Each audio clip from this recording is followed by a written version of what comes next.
여러분 설교 다 들으셨어요. 이제 그냥 가셔도 돼요. 제가 축도만 하면 됩니다. 예. 왕이신 나의 하나님, 내가 주를 높입니다. 송축합니다. 여러분 그걸로 게임은 다 끝나버리는 거예요. 예. 코로나로 인해서 1.5단계가 되었습니다. 마음이 가라앉을 수 있습니다.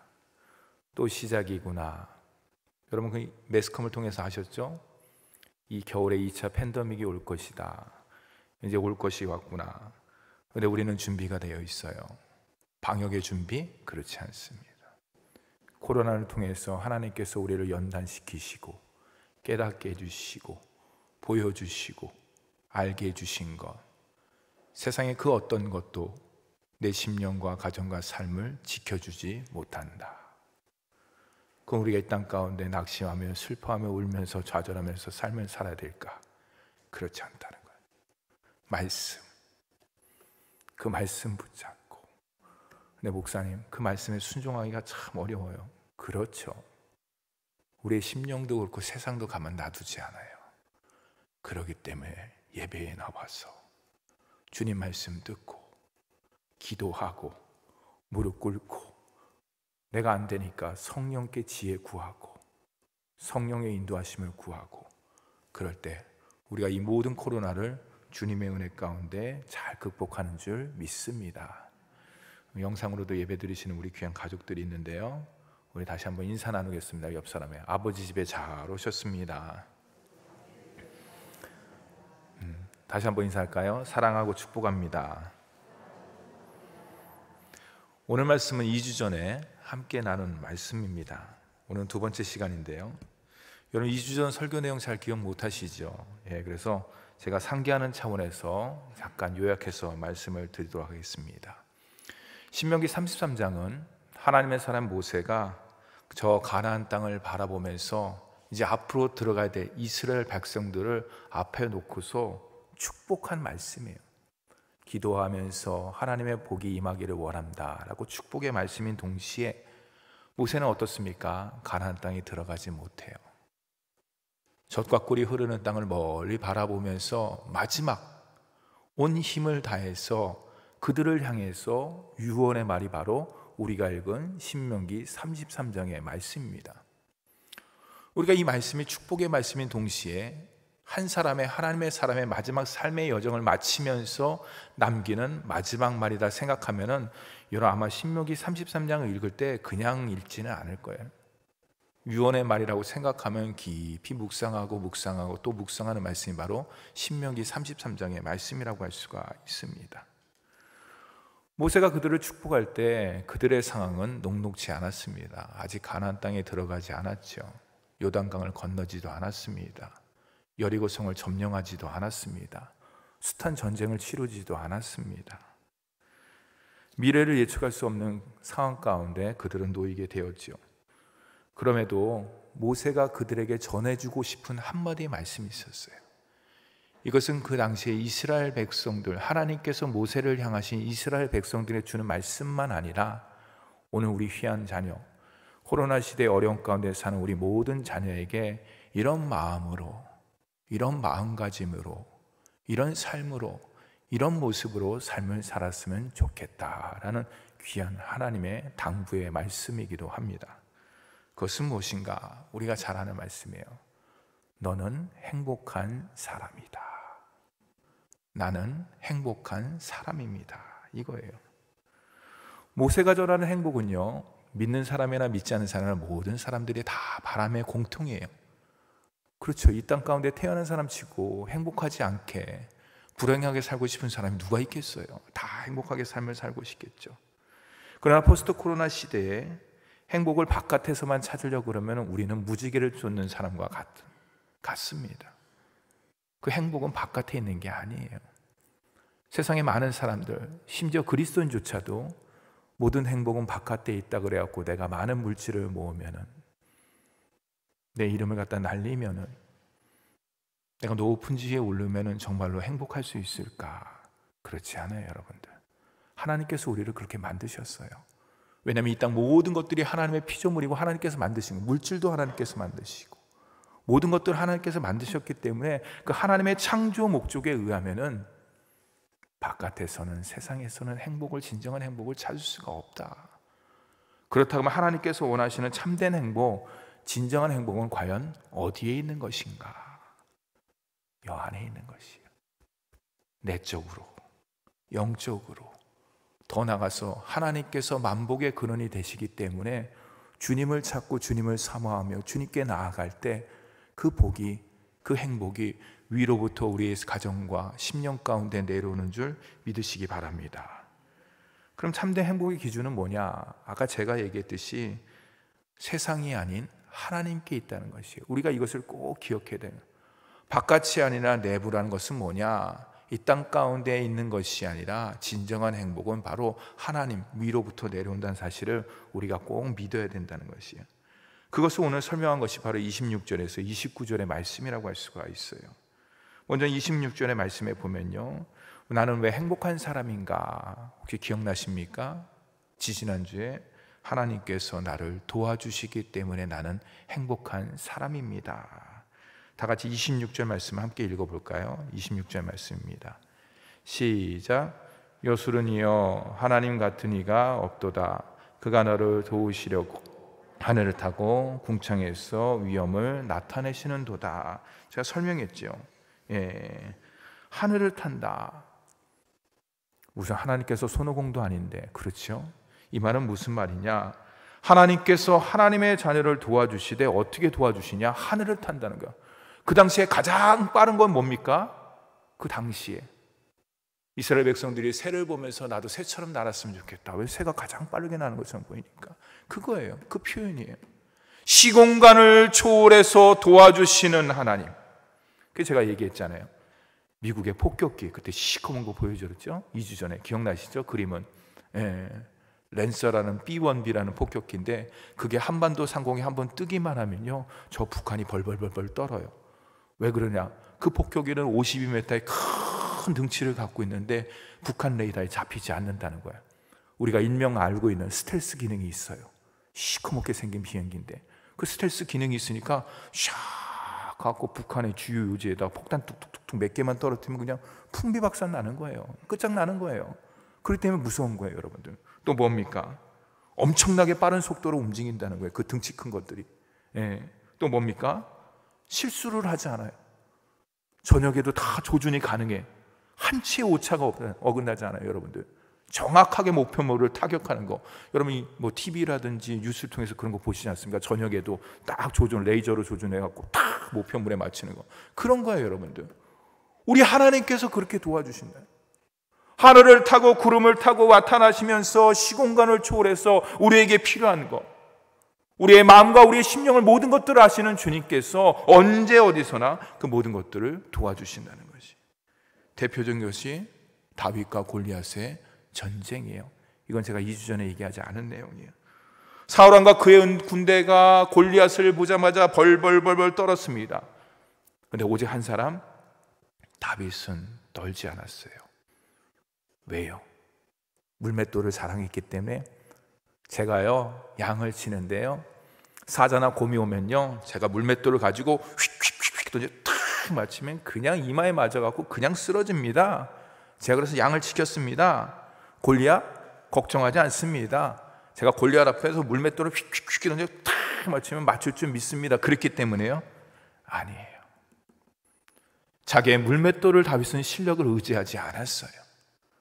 다윗이 의지한 건 뭐냐? 그 물맷돌을 통해서 역사하는 그것을 의지한 거예요. 내가 물맷돌을 돌리지만은 거기에 하나님의 도움이 있다. 거기에 하나님의 은혜가 있다. 보이지 않는 하나님의 손에 의해서 물맷돌이 날아간다는 것을 다윗은 목동 시절을 통해서 숱하게 경험했기 때문에 그 믿음을 가지고 여러분 골리앗 앞에 나간 거예요. 자신의 경험과 실력을 의지한 게 아니에요. 여러분, 이게 중요한 거예요. 우리는 누가 도와주시는가? 하나님의 자녀는 누가 도와주시는가? 주님께서 저와 여러분을 반드시 도와주시고, 언제나 어느 곳에서나 저녁에는 안 도와주시고 새벽에는 안 도와주시고 그런 게 아니라 24시간 시공간을 초월해서 불꽃 같은 눈동자로 지켜보시며 도와주신다는 것을 꼭 기억하고 날마다 기쁨과 감사의 삶을 사는 저와 여러분이 되기를 간절히 바랍니다.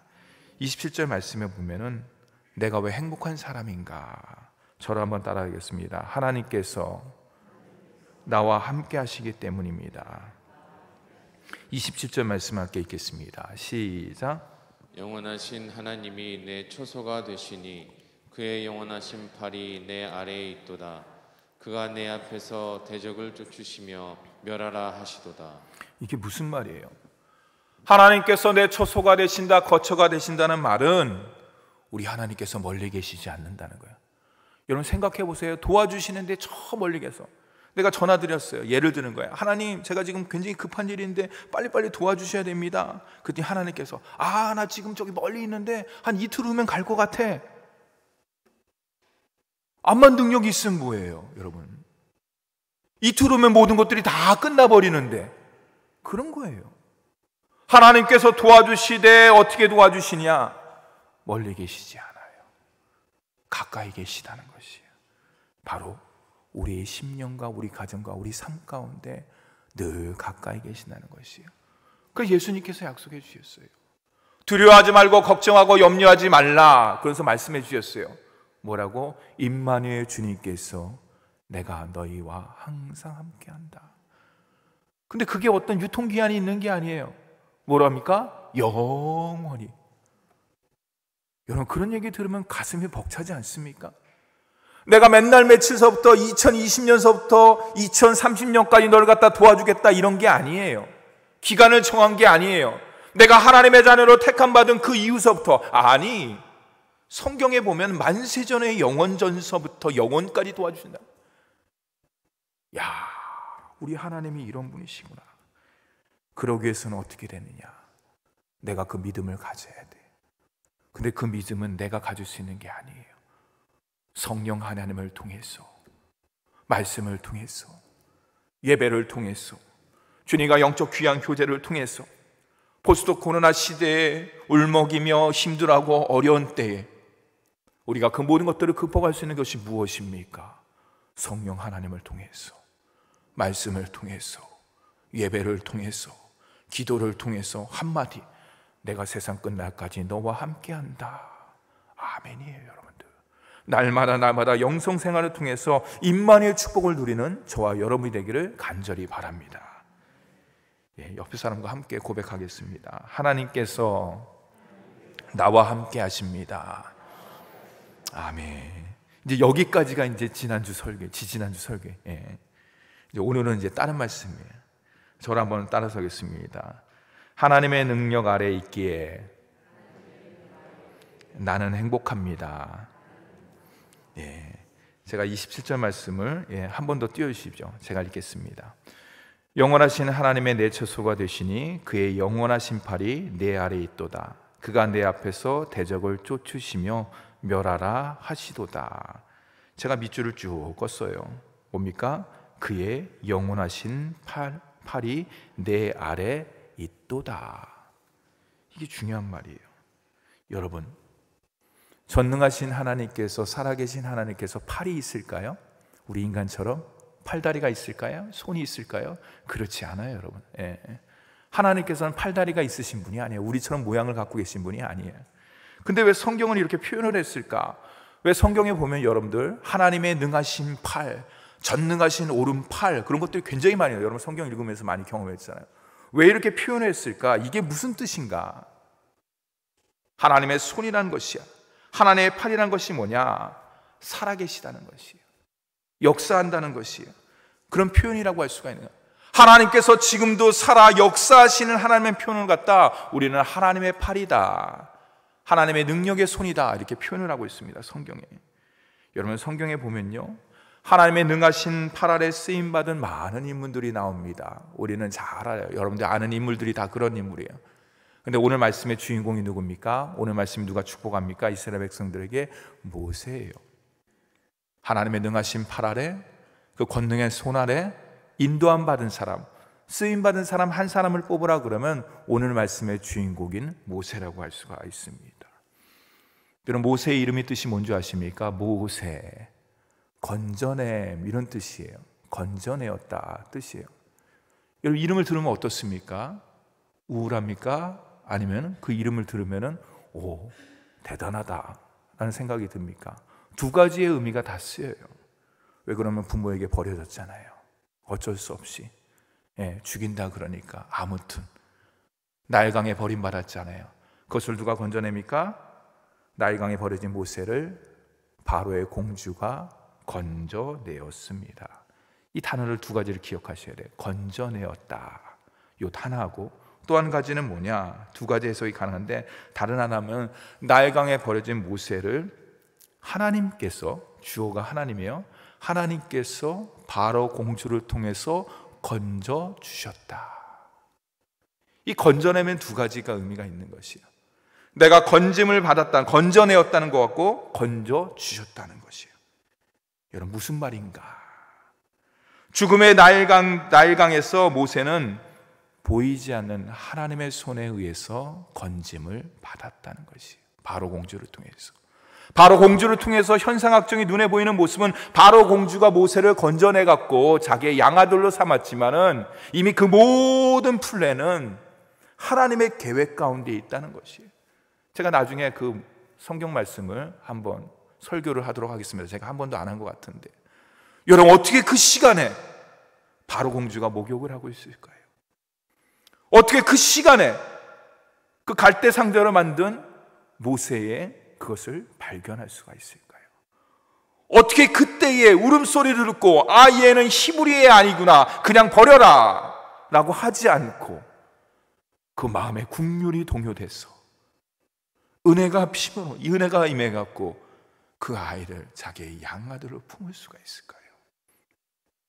인간의 감정, 여러 가지 사회적 요건으로 인해서 그렇지 않아요. 감정과 그 모든 것들을 초월한 하나님의 은혜가 거기에 임했기 때문에, 하나님의 섭리 가운데 주장되었기 때문에 그 바로 공주는 모세를 건져내고 양아들로 삼을 수가 있었던 것이에요. 이후에 건진받은 모세는 어떠한 삶을 살았습니까? 오늘 말씀에 적용한다면, 한마디로 이야기한다면 하나님의 손과 하나님의 팔에 붙들림 받은 삶을 산 사람이 바로 모세였어요. 건진받은 모세의 지팡이는 어떻습니까? 옛날에 미디안 광야에서 40년 동안 양을 친 그 지팡이가 아니에요. 여러분들 다 알고 있어요. 출애굽기 역사를 보면은 그 지팡이는 하나님의 손에 붙들림 받은 권능의 지팡이였던 것이. 다 같이 출애굽기 4장 20절 말씀을 함께 읽도록 하겠습니다. 시작. 모세가 그의 아내와 아들들을 나귀에 태우고 애굽으로 돌아가는데 모세가 하나님의 지팡이를 손에 잡았더라. 이 말이 중요한 거예요. 모세가 바로 앞에서 그 모든 이적을 행할 수 있는 것은 바로 하나님의 지팡이를 잡았기 때문이다. 이 말씀, 오늘 말씀 가운데 적용한다 그러면 뭐라 그럴까요? 모세가 하나님의 능력의 팔을 붙잡았다는 것이, 능력의 손을 의지했다는 것이요, 이게 포스트 코로나 이 시대에 우리 하나님의 자녀가 항상 기뻐하며 감사하며 살 수 있는 원동력이 여기 있는 거예요. 근데 여러분, 제 말을 잘 들으셔야 돼요. 세상에 속한 사람들이 전능하신 하나님의 손을 붙잡을 수 있습니까? 붙잡지 못해요. 왜? 믿음이 없기 때문에. 아니, 하나님께서 그것을 허락하지 않아요. 왜냐? 우리 하나님께서는 거룩하시기 때문에.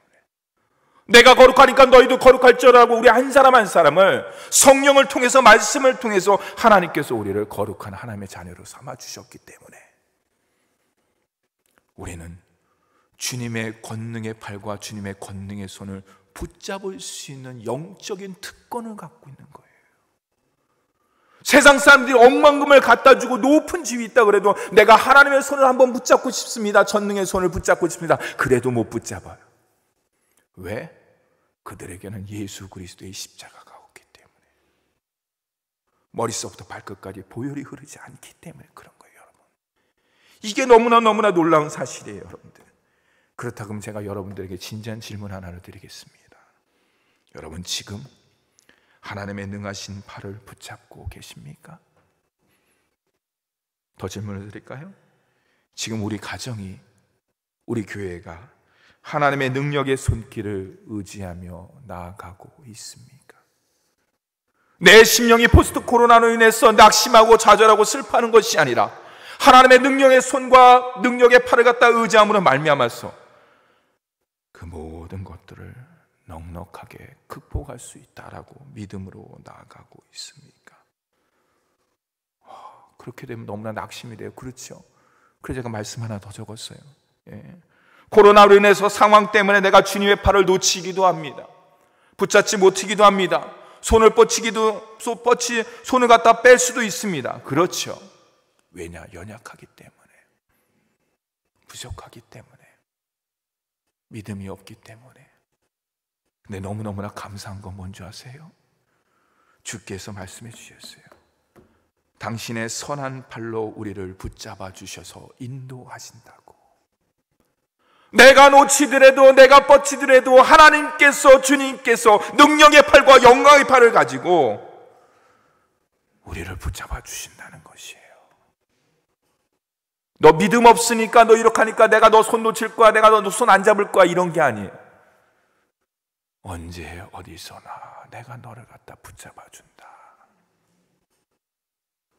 여러분, 하나님의 말씀 한 글자 한 글자는 마음판에 깊이 묵상을 해보셔요.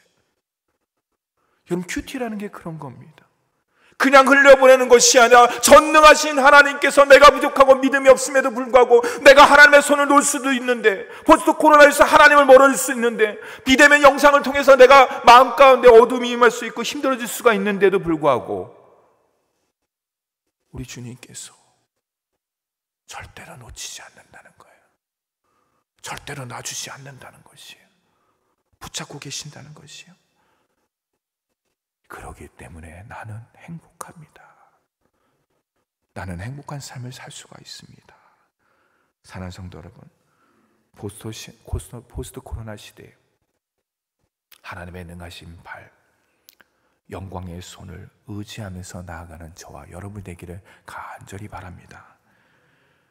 마지막으로 저를 한번 따라하겠습니다. 내 앞에서 대적을 쫓아주시기에 나는 행복합니다.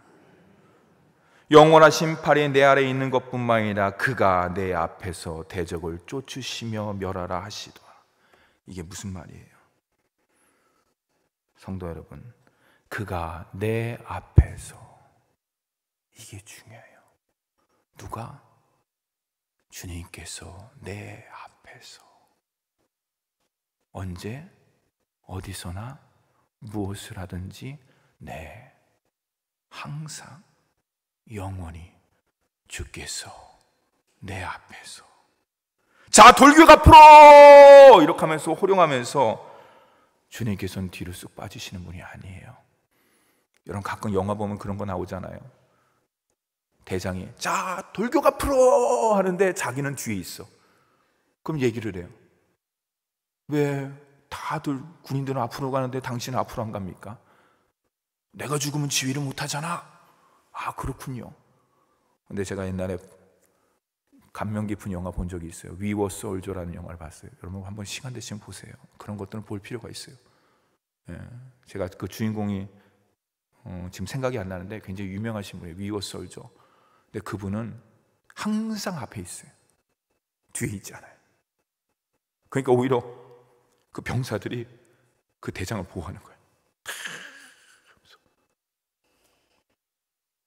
We were soldier. 우리는 군인이었다는. 여러분, 하나님은 앞장서서 가시는 분이셔요. 왜일까요? 주님께서 우리의 대장이 되시기 때문에 그런 거예요. 여러분들, 이스라엘 역사를 살펴보면요, 수많은 대적들이 있었습니다. 그들 앞에서 하나님은 뒤로 물러가지 않았어요. 자, 말씀을 한번 볼까요? 신명기 1장 30절과 33절 다 함께 읽겠습니다. 시작. 너희보다 먼저 가시는 너희의 하나님 여호와께서 애굽에서 너희를 위하여 너희 목전에서 모든 일을 행하신 것 같이 이제도 너희를 위하여 싸우실 것이며, 그는 너희보다 먼저 그 길을 가시며 장막 칠 곳을 찾으시고 밤에는 불로 낮에는 구름으로 너희가 갈 길을 지시하신 자이시라야. 여러분, 이거예요. 우리가 포스트 코로나 시대에 살고 있지만은 너무나 낙심하고 두려워하지 않는 이유는 목사님 자꾸만 행복합니다, 행복합니다. 저는 안 행복해요, 목사님. 근데 막 자꾸만 세뇌시키려고 그래요. 세뇌가 아니라 우리가 하나님 말씀을 받아야 되는 이유가 무엇이냐? 바로 이거예요. 이거. 낙심하지 않아야 되는 이유가 무엇이냐? 우리가 행복할 수밖에 없는 이유가 무엇이냐? 앞서가시는 하나님이에요. 우리 앞서가신다는 것이요. 나의 계획과 나의 플랜과 나의 모든 생각보다도 우리 주님께서 앞서가신다는 것이. 앞서가서서 무엇이냐? 다 장애물을 제거시켜줘요. 다 같이 여호수아 5장 13절 말씀을 함께 읽도록 하겠습니다. 시작. 여호수아가 여리고에 가까이 이르렀을 때에 눈을 들어본즉 한 사람이 칼을 빼어 손에 들고 마주 서 있는지라. 여호수아가 나아가서 그에게 묻되 너는 우리를 위하느냐 우리의 적들을 위하느냐 하니. 네, 나중에 이것도 한번 설교를 하도록 하겠습니다. 안 한 것 같은데. 약속의 땅에 들어가기 직전에, 여러분 저 말이 중요해요. 여호수아가 약속의 땅에 들어가기 직전에 한 사람을 보는 것이에요. 근데 칼을 빼었어. 시퍼런 칼을 빼었어. 여호수아가 긴장을 하는 것이에요. 가나안 땅에서 전쟁을 하기 위해 벌써 여기서 적이 나타났구나 이렇게 하고 이제 얘기하는 거예요. 근데 전쟁을 하기 전에 확인을 해야 되잖아요. 너는 누구 편이냐? 우리를 위한 편이냐? 아니면 적들을 위하느냐? 이게 쉽게 얘기해서 뭐냐? 아군이냐 적군이냐 이 얘기예요. 그래서 주님께서 뭐라고 그랬습니까? 자신의 신분을 밝히는 거예요. 나는 여호와의 군대 장관이다 이렇게 얘기하는 거예요. 저를 따라서 하겠습니다. 하나님은 우리보다 앞서가십니다. 여러분 여호수아 1장을 아시죠? 모세가 죽은 이후에 하나님께서 여호수아에게 나타납니다. 그들의 심령, 여호수아의 심령을 대변하는 것이에요. 두려워하지 마, 염려하지 마, 걱정하지 마, 좌로나 우로나 치우치지 마. 가나안 땅 다 준비되어 있어. 근데 그거 갖고 만족을 못하는 거예요, 주님께서. 그래서 뭡니까? 군대 장관을 보낸 것이에요. 이것은 뭐 군대 장관일 수 있고 천사도 있을 수 있고 주님일 수도 있고 뭐 예수 그리스도 일단 여러 가지 얘기가 있지만은 아무튼 오늘 말씀의 주제에 의하면은 주님께서 미리 앞서 보내신 것이에요. 출전시키신 것이에요. 여러분, 오늘날은 다릅니까? 코로나 이전의 여호수아 때와 포스트 코로나 시대에 우리가 사는 시대와 다릅니까? 그렇지 않아요. 하나님께서는 어제나 오늘이나 영원토록 동일하신 줄 믿으시기 바랍니다. 그럼 우리가 진정 이 땅 가운데 행복한 이유가 무엇이냐? 앞서 가시는 주님을 믿으면 돼요. 그 주님 뒤 쫓아가면 돼요. 나는 할 게 아무것도 없어. 여러분 성경에 보세요. 여러분 성경은 진리의 말씀이에요. 잘 보세요. 이스라엘 백성들이 여리고성 어떻게 했습니까? 칼로 다 멸했습니까? 아니에요. 하나님께서 하라는 대로 했어요. 그렇죠? 예. 누가 보면 장난치는 것 같아. 근데 하나님은 그런 방법을 사용하시는 거예요. 우리 이성을 초월하고 우리 경험을 초월하고 환경을 초월해서 역사하시는 분의 것을 드러내는 거예요. 그러니까 너무 이성 의지하지 말라. 너무 경험 의지하지 말라. 너무 환경 붙잡지 말라는 것이. 결국 어떻게 됐습니까? 이스라엘 백성들이 순종했더니 말씀 따라 나아갔더니 그냥 된 거예요. 그냥 노량물만 얻는 거예요. 그게 사실은. 여러분 이거예요. 믿음으로 말씀의 순종함으로 앞서가시는 주님의 길만 가면 되는 거예요. 근데 이게 문제예요. 주님의 길이 안 보여. 주님의 길이 앞에 있었는데 내가 잠시 한눈판 사이에 내가 잠시 딴 생각한 사이에 그 길이 쑥 없어진 것 같아. 이게 문제예요. 이게 문제. 그래서 어떻게 돼요 여러분들? 기도해야 돼요. 어떻게 돼요 여러분들? 말씀 붙잡아야 돼요. 어떻게 해요, 여러분들? 세상 자꾸만 나가시면 안 돼요. 오히려 교회에서 그건 코로나 시대니까 너무 그렇게 하지 말고 아무튼 있는 장소에서 하나님의 임재를 경험해야 되는 것이 늘 주님 붙잡고 주님 어떻게 해야 될지요? 마치 어린아이처럼 처음 겪는 포스트 코로나 시대의 어린아이처럼 여러분 조금 있으면 어저께 뉴스를 봤더니 2단계로 격상해야 된다 얘기가 나와요. 근데 격상될 수밖에 없어요. 지금 숫자가 제가 보기에는 엄청나게 늘어났어. 그러면 또 여러분들 여기 나오지 못하고 막 비대면 예배 드리고 막 그렇게 되는 거야. 그리고 또 마음이 또 이거 어떡하나 또 이렇게 되는 거. 목사도 그렇고 여러분들. 여러분 걱정하지 마세요. 염려하지 마세요. 주님께서 함께 하시잖아요. 내가 있는 곳에 믿음의 제단을 세우고 말씀의 제단을 세우고 기도의 재단을 세우라고 하나님께서 우리에게 이렇게 허락해 주신 거예요, 여러분들. 교회에서만 세우라는 게 아니에요. 내가 가는 곳곳마다 섬김의 재단을 세우고, 예배의 재단을 세우고, 말씀의 재단을 세우고, 예배가 삶이고 삶이 예배입니다, 이것을 실천하라는 것이에요. 계속 이론적으로만 알고 있었는데 이제는 그것을 갖다 실천하라는 것이에요. 내가 가는 사업장에, 내가 가는 직장 가운데 하나님의 이름을 선포하고, 그래서 벌떡 일어나서 이곳은 하나님의 거룩한 곳입니다, 그러시면 안 됩니다, 여러분들. 앉아서 기도하면서 하나님이 이곳이 하나님의 거룩한 임재가 임할 수 있도록 성령께서 한 사람 한 사람 붙잡아 주시옵소서. 역사하여 주시옵소서. 나를 통해서 주님이 드러나게 하여 주시옵소서. 여러분, 주님 따라가면, 주님과 함께하면 이 모든 것들은 다 일순간에 지나갑니다, 여러분들. 여러분, 그 믿음을 가지고 한 걸음 한 걸음 주님 손 꼭 붙잡고 동행하며 날마다 순간순간마다 그 행복을 맛보는 우리 효자동교회 모든 성도가 되기를 주님의 이름으로 축원합니다. 기도하겠습니다.